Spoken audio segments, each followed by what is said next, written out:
This video goes over question 11 of the rational functions assignment.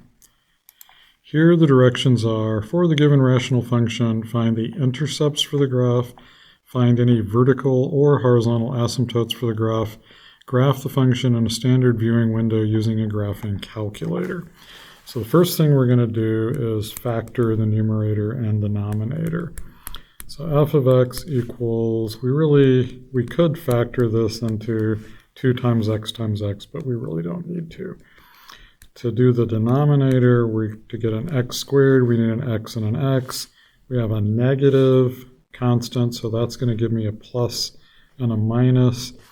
The middle term is positive, so that means my bigger number has to be the positive one, and it's going to be x plus 5 times x minus 2. So our x-intercept is going to be the 0 of the numerator, so that's going to be just x equals 0. And then for the y-intercept, we're going to evaluate the function at x equals 0, which is going to give me 0 over 0 plus 5 times 0 minus 2, which is 0, over negative 10, which is still 0. So both our x and y intercepts are going to be 0. Then it says find any vertical or horizontal asymptotes. So our vertical asymptotes are going to be the zeros of the denominator, so that's going to be x equals negative 5 and x equals positive 2. We can really only have one horizontal asymptote if we have any. As x goes to infinity, we're going to get 2x squared over x squared because the other factors don't really matter. The other terms don't really matter.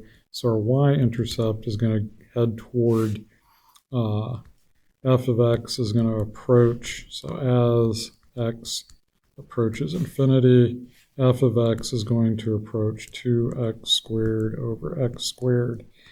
At high values of x, we can consider the x squareds canceling out to give us 2. So our horizontal asymptote is y equals 2. Then graph the function in a standard viewing window. We will do that in the calculator. So we're going to put in 0 for the x-intercept. Fantastic. 0 for the y-intercept. Well done.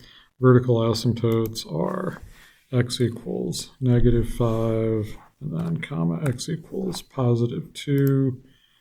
Nice work. Horizontal asymptote is going to be y equals 2. Excellent. And then we'll go put this in the calculator. Doc for 1 for a new problem, add a graph. So we're going to do a fraction 2x squared divided by x squared plus 3x minus 10. So we do get something that looks like we want the vertical asymptote over here to be skewed to the left. We want a horizontal asymptote above the x-axis.